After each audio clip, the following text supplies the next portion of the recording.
Yang kedua, wa anjasadihi fima ablahu, natanaiki po ng Allah Ta'ala matu yehe watakaleta. Di mana kita gunakan, di mana kita manfaatkan, ya.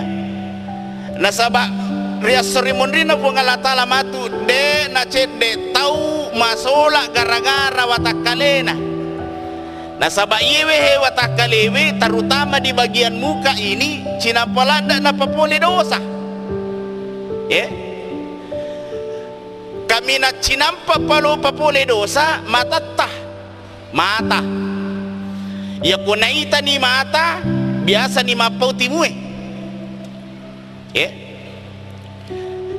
Tato-tato kikiwirin na watatanay nang kataw masalah istang irita manguja di timui manang kamakwa kalalem modelik na mata ro mata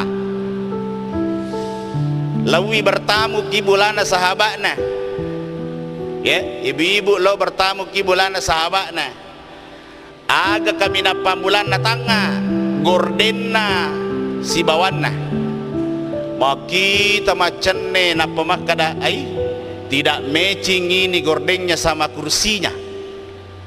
Mata ro mata. Mabiasa lada gara-gara mata na papole dosa. Yan na to saba narakutuma jene kita khusyuk di dalam berwudu itu.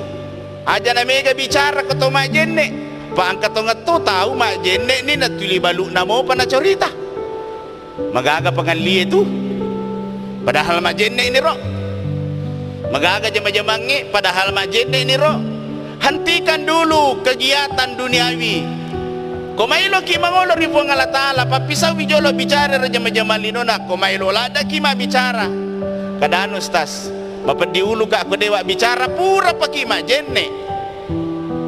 Ya, pura paki majene na pemabicara na sabak magai makarro wijene enare kutuma bicara kutuma jene. Ya. Jadi supaya makanjai ataratikna ibadata pamulai wijene tanasi bawa khusyuk berwudu kepada Allah Subhanahu wa taala. Ya.